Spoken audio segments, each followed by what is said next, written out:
पिछले क्लास में हम लोगों ने पढ़ा था और उसको थ्योरेटिकली मैथमेटिकली दिखाए थे। Expression of the equivalent capacitance in series grouping, दूसरा इन पैरेलल ग्रुपिंग।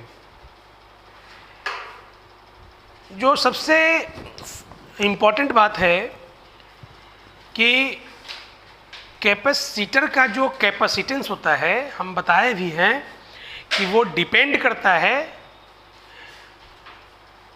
प्लेट के एरिया पे, दूसरा प्लेट के बीच जो सेपरेशन है उस पे, और तीसरा उसके प्लेट के बीच में कौन सा मीडियम है, इस बात पे डिपेंड करता है। तो हम चाहेंगे कि कैपेसिटर जो है उसके बीच में डाइलेक्ट्रिक डालते हैं। डाइलेक्ट्रिक का मतलब होता है इंसुलेटर। इंसुलेटर बहुत ही कॉमन लैंग्वेज है। इंसुलेटर का मतलब जो हीट और इलेक्ट्रिसिटी को अलाउ नहीं करे, पास नहीं करने दे, वो हमारा इंसुलेटर कहलाता है। तो हम यहाँ पे जो देखेंगे वो कैपेसिटर विथ डाइलेक्ट्रिक। डाइलेक्ट्रिक के डालने से कैपेसिटेंस जो है कैपेसिटर का, उस पे क्या प्रभाव पड़ता है। मीन्स कैपेसिटेंस बढ़ेगा, घटेगा या वही रहेगा, हम इस बात की चर्चा करेंगे। तो हम लोग लिखेंगे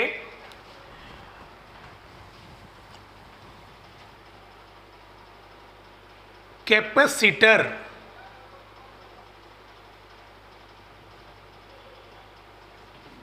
विथ डाइलेक्ट्रिक।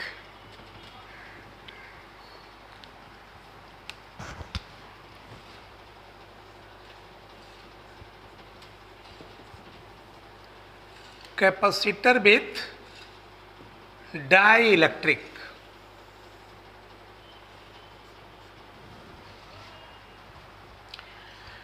मान लो कि एक हमारा पैरेलल प्लेट कैपेसिटर है। इस पैरेलल प्लेट कैपेसिटर का जो प्लेट एरिया है वो कैपिटल ए है।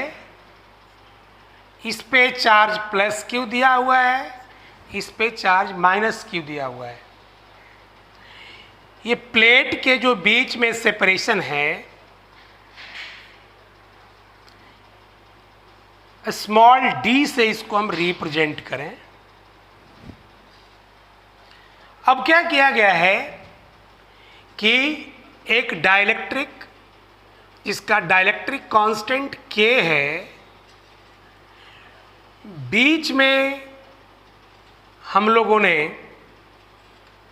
इंसर्ट कर दिया है, जिसका प्लेट का एरिया तो ए ही है, लेकिन इसका जो थिकनेस है वो स्मॉल टी है।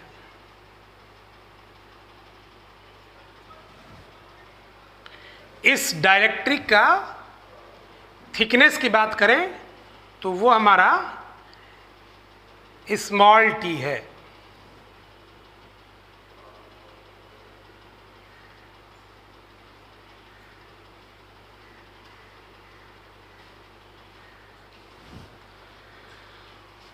हम चाहते हैं कि इस केस में इस पैरेलल प्लेट कैपेसिटर का कैपेसिटेंस कैलकुलेट करें।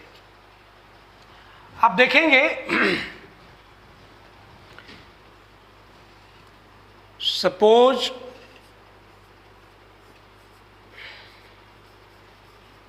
ए parallel plate capacitor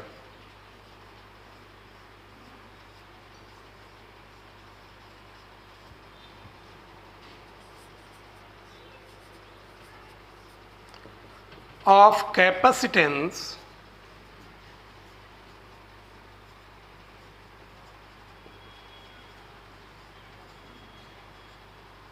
C having plate area A, separation between the plates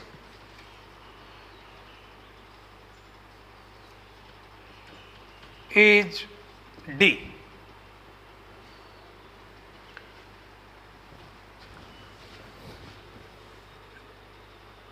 A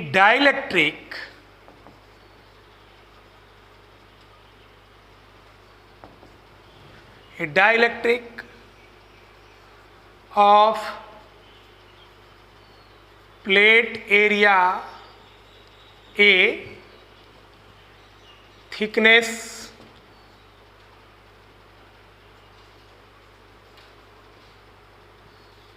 T, and having dielectric constant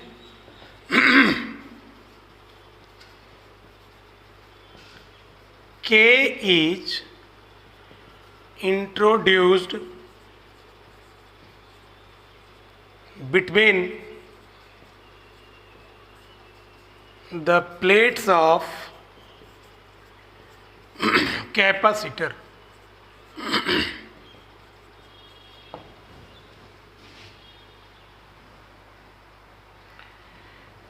We have to calculate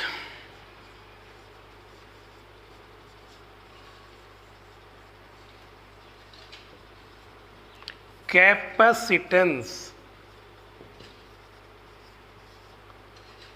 in this situation.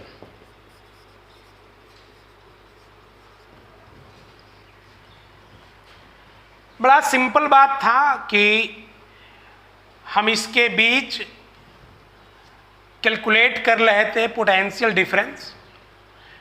Charge चूँकि मालूम है, जब charge मालूम है तो C = Q/V की बात करते थे, और अगर मुझे इसके बीच का पोटेंशियल डिफरेंस निकल जाए, ये दो प्लेट के बीच का, तो फिर हम लोग कैपेसिटेंस C = चार्ज बटा पोटेंशियल डिफरेंस, इस फॉर्मूला को यूज कर लें, और यूज कर लें तो बड़ा सिंपल तरीके से हम लोग कैपेसिटेंस इसका निकल जाएगा। हम यहाँ पे सबसे पहले ये देखेंगे कि चूंकि पोटेंशियल डिफरेंस इसके बीच निकालना है, तो इलेक्ट्रिक फील्ड मुझे मालूम होना चाहिए, और जब दोनों प्लेट के बीच में इलेक्ट्रिक फील्ड मालूम रहेगा तो पोटेंशियल और इलेक्ट्रिक फील्ड के बीच संबंध था, उस का यूज करेंगे, और यूज करके पोटेंशियल डिफरेंस कैलकुलेट कर लेंगे। तो सोचने वाली बात है कि यहाँ से यहाँ तक, और फिर ये जो बीच वाली पार्ट है यहाँ तक, मीन्स डाइलेक्ट्रिक को छोड़ दिया जाए तो बाकी पार्ट में जो इलेक्ट्रिक फील्ड है इसको हम E0 बोल दें, और इसके अंदर जो इलेक्ट्रिक फील्ड है वो E बोल दें, और E जो होगा वो E0/K होगा, या सिंपल हम लोग कह दें E0/K। इसके अंदर इलेक्ट्रिक फील्ड बदल जाएगा। तो कहने का मतलब है कि T थिकनेस के अंदर जो इलेक्ट्रिक फील्ड होगा वो E0/K होगा, और जो बचा हुआ रिमेनिंग पार्ट है T थिकनेस के बाद जो रिमेनिंग पार्ट बचेगा वो D-T बचेगा। चूंकि इसके बीच का सेपरेशन D है, तो D-T पार्ट में इलेक्ट्रिक फील्ड का वैल्यू E0 है, और E0 का वैल्यू बताया हुआ है σ/ε0। लिखेंगे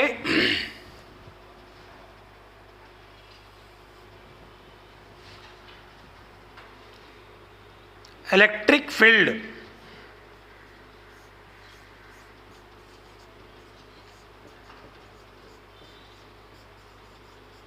between the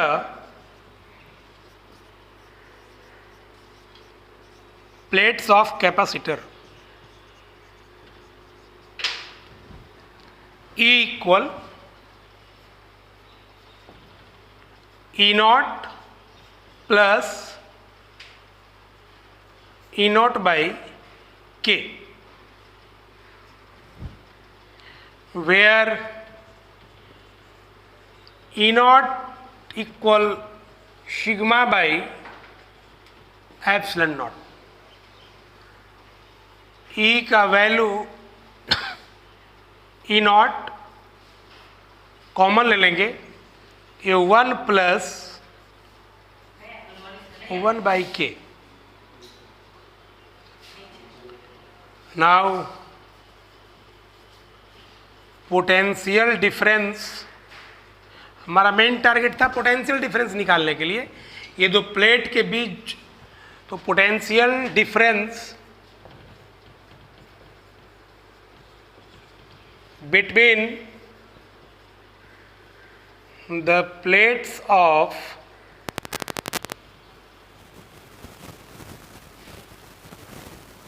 capacitor, A V equal E multiply separation, और सेपरेशन जो है वो प्लेट के बीच हमारा D है। V इक्वल E का वैल्यू हमने निकाला है E नॉट, 1 प्लस 1 बाई के इंटू डी।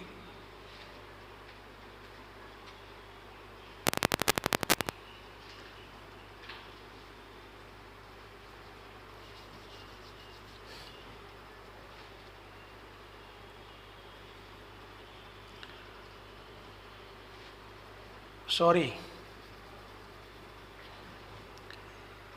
चूंकि यहाँ पे D का यूज नहीं करेंगे, वजह क्या है कि बीच में एक डाइलेक्ट्रिक डाला हुआ है जिसका थिकनेस T है, तो यहाँ पे मुझे दो पोटेंशियल मिल जाएगा। एक जो खाली स्पेस है जो डाइलेक्ट्रिक नहीं डाला हुआ है उसका भी, उसके बीच का पोटेंशियल डिफरेंस, और फिर इसके बीच का पोटेंशियल डिफरेंस। तो यहाँ पे मुझे जो मिलेगा वो पोटेंशियल डिफरेंस, वो विदाउट डाइलेक्ट्रिक और प्लस विथ डाइलेक्ट्रिक। तो इसको लिख सकते हैं आप लोग V equal V1 plus V2। V1 का यूज करेंगे विदाउट डाइलेक्ट्रिक वाले पार्ट के लिए, और V2 का यूज करेंगे विथ इलेक्ट्रिक वाले पार्ट के लिए। तो जो V हो जाएगा वो आप देखिए E not into D minus T plus E not by के इंटू टी। ये V इक्वल E नॉट हम बाहर ले लें, डी माइनस टी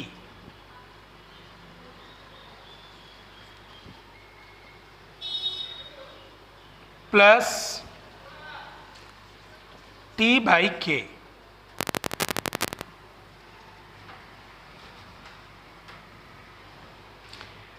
अगर आप इसको रिमूव करो ब्रैकेट को, तो V जो हो जाएगा वो E not D minus T plus T by के। ये V equal E not D minus, हम T थोड़ा सा कॉमन ले लें, 1 माइनस 1 बाई के होगा। ये दोनों प्लेट के बीच का पोटेंशियल डिफरेंस निकला। अब क्या करेंगे हम लोग, कैपेसिटेंस का फॉर्मूला अप्लाई करेंगे, C equal Q by V। आप देख लीजिए बड़ा सिंपली,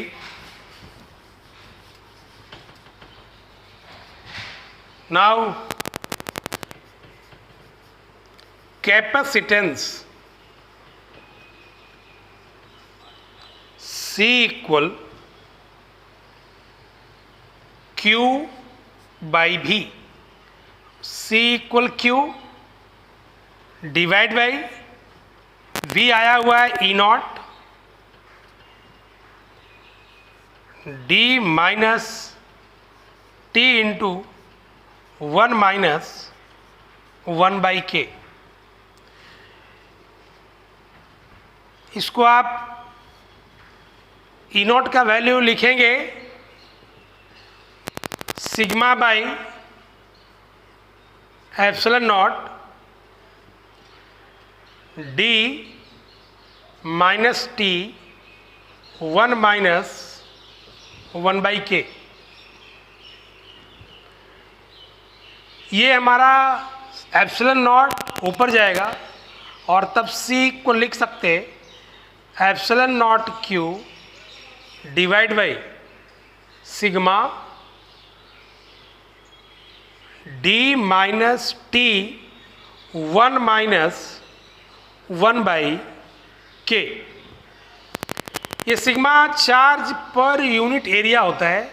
ये C equal epsilon not into Q by Q divide by A D minus T into 1 minus 1 by के। ये हमारा Q से Q कैंसिल आउट हो जाएगा। ये C जो होगा, C का वैल्यू सिंप्लीफाई करेंगे तो मुझे मिलेगा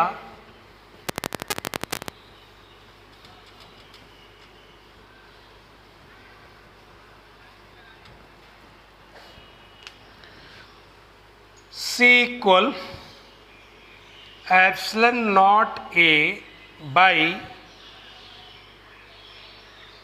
D minus T into 1 minus 1 by के। ये हमारा कैपेसिटेंस आएगा कब? जब इस पैरेलल प्लेट कैपेसिटर के बीच एक डाइलेक्ट्रिक को हम लोग क्या करेंगे, इंट्रोड्यूस कर देंगे। मतलब अगर आप देखें तो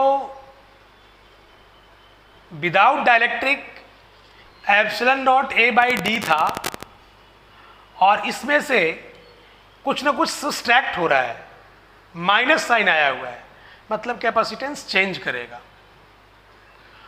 ओवरऑल जो डिनोमिनेटर है ए वैल्यू डिक्रीज करेगा तो कैपेसिटेंस जो है वो इंक्रीज कर जाएगा। जैसे जैसे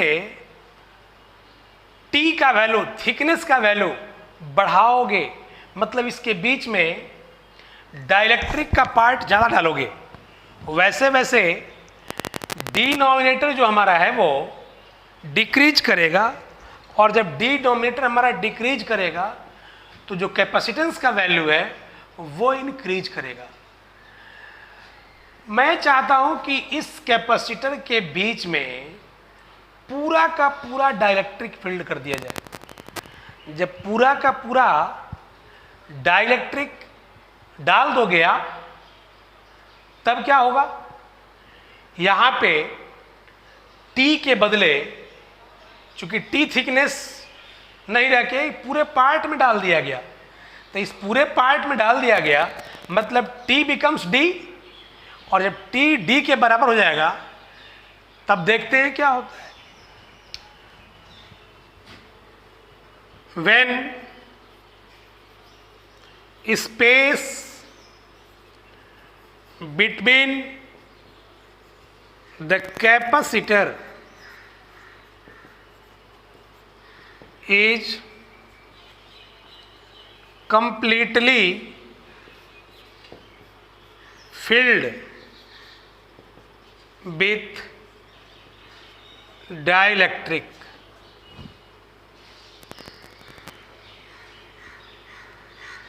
that is T equal D.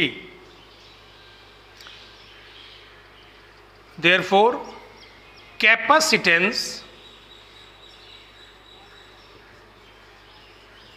C equal epsilon naught A by D minus D 1 minus 1 by K। और इसको आप सिंप्लीफाई करोगे तो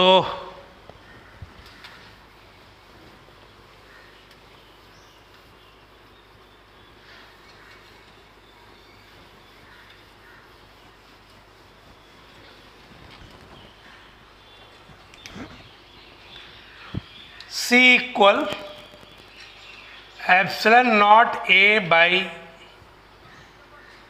D minus D plus D by K। ये D cancel out, C equal epsilon naught A by D by K के ऊपर जाएगा और C equal K into epsilon naught A by D। ये epsilon naught A by D का value without dielectric था। इसको अगर हम सी नॉट से रिप्रेजेंट करें तो सी जो आएगा वो K into C naught, where C naught equal epsilon naught A by D. तो सिंपल सी बात है कि अगर इस पैरेलल प्लेट कैपेसिटर के बीच में पूरा का पूरा डाइलेक्ट्रिक डाल दिया जाए तो कैपेसिटेंस जो है वो बिना जो डाइलेक्ट्रिक का था उसका k टाइम्स इंक्रीज कर जाएगा। मीन्स एकदम ओवरऑल आपको ये समझना है कि पैरेलल प्लेट कैपेसिटर के बीच में अगर आप डाइलेक्ट्रिक को इंसर्ट करोगे तो कैपेसिटेंस बढ़ेगा और कैपेसिटेंस का वैल्यू मैक्सिमम कब होगा। तो सोचने वाली बात है कि ये जो हमारा हो पूरे स्पेस में डाइलेक्ट्रिक को हम लोग भर दें तो इसका कैपेसिटेंस जो है वो k times initial value increase कर जाएगा। ये हमारा parallel plate capacitor with dielectric की बात हुई। ये बहुत ही इम्पॉर्टेंट फॉर्मूला है, इसको आप याद रखेंगे। और उसके बाद ये तो डेरिवेशन है कि पूरे स्पेस को फिल कर दिया गया। हम चाहते हैं क्या कि एक डाइलेक्ट्रिक नहीं डाल के बीच में टी थिकनेस का एक मेटेलिक कंडक्टर डाल दें। तो मेटेलिक कंडक्टर डालने से कैपेसिटेंस क्या होगा हम लोग थोड़ा सा उसको भी देख लें।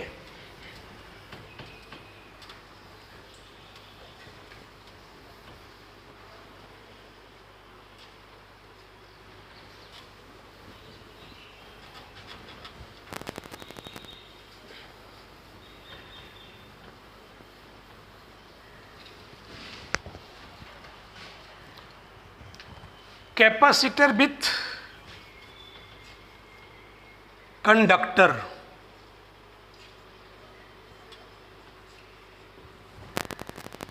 कंडक्टर डाल दिया गया। ये हमारा कंडक्टर है।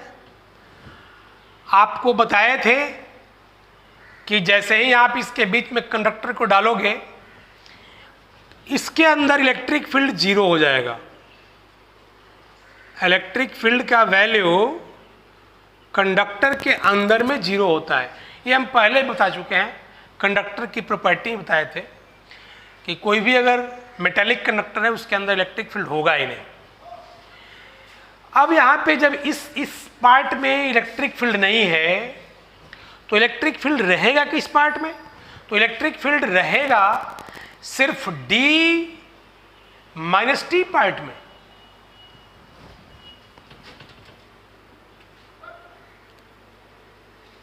सपोज एक conductor of plate area A and thickness T is introduced between them.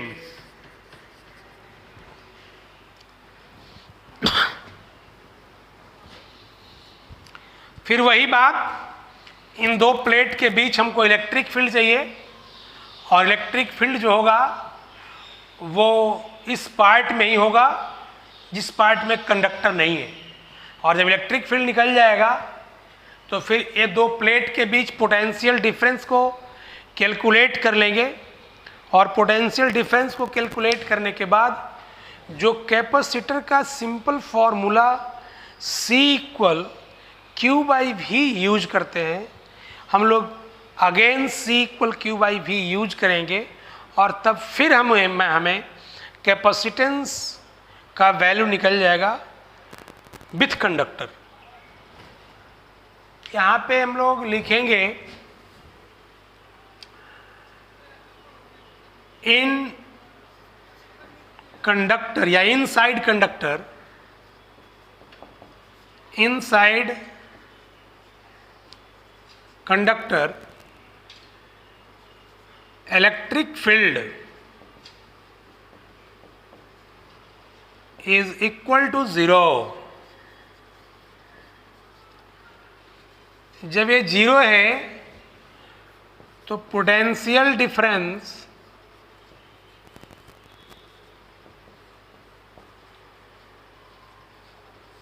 between the plates of capacitor B equal E naught into D minus T plus 0 into T। ये V equal E not D minus T. कारण V1 plus V2, V1 उसके लिए जिसमें conductor नहीं डाला हुआ है और पोटेंशियल डिफरेंस इसके बीच V2, तो E0 इंटू टी। अब सिंपल सी बात है कि मुझे V निकल चुका, capacitance C equal charge by potential difference, basic formula, और तब C equal Q by V लिखेंगे E not D minus T। C equal Q divide by sigma by epsilon not E not के बदले D minus T. C equal Q divide by ये जो हमारा sigma है वो charge by area Q by A epsilon not D minus T. ये Q Q cancel होगा, ये C equal epsilon not A by D minus T.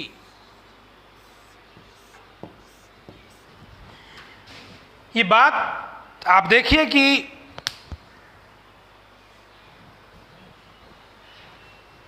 Capacitance इस case में फिर बढ़ेगा। क्यों बढ़ेगा? चूंकि ये T जो है वो, कहने का मतलब कि इस कंडक्टर को डाल देने से इसके बीच का सेपरेशन क्या हो रहा है? डिक्रीज कर जा रहा है। जब सेपरेशन घटेगा तो कैपेसिटेंस क्या होगा, बढ़ेगा। तो दोनों ही सिचुएशंस में देखा हमने, चाहे वो कंडक्टर हो या फिर डाइलेक्ट्रिक हो, दोनों ही सिचुएशंस में कैपेसिटेंस इंक्रीज कर रहा है। वहां पे इंक्रीज कर रहा था इंसुलेटर की वजह से, और यहां पे इंक्रीज कर रहा है, क्योंकि वजह क्या है कि इसके बीच इलेक्ट्रिक फील्ड जीरो होने से ये प्लेट के बीच का सेपरेशन ओवरऑल घट जाएगा, और जब घट जाएगा तो कैपेसिटेंस इंक्रीज कर जाएगा। हम एक तो कि इसको इस तरीके से ड्राइव किए। दूसरा, जो हमारा फॉर्मूला था कैपेसिटेंस का विथ डाइलेक्ट्रिक, वहां भी आप क्या करते कि चूंकि आप जानते हैं कंडक्टर के लिए जो डाइलेक्ट्रिक कांस्टेंट K होता है वो इन्फिनिटी होता है, अनडिफाइंड होता है। अगर उस फॉर्मूला में K के बदले इन्फिनिटी यूज कर देते तो वहां से भी हमको कैपेसिटेंस का वैल्यू इतना ही मिलता। देख लो, alternate, we know that C equal epsilon not A by D minus T 1 minus 1 by K। For metal, अगर हम लोग मेटल की बात करें तो K इक्वल इन्फिनिटी, और जब K इक्वल इन्फिनिटी आएगा तो यहाँ पुट कर दीजिए आप C equal epsilon not A by D minus T 1 minus 1 by infinity. ये 1 बाई इन्फिनिटी जीरो होता है, ये C का value epsilon not A by D minus T 1 minus 0, और तब C equal epsilon not A by D minus T। जो यहाँ था वही यहाँ पे आया। तो आप ऐसे भी बात को समझ सकते, और नहीं तो जनरल तरीका था हमने उससे समझा दिया।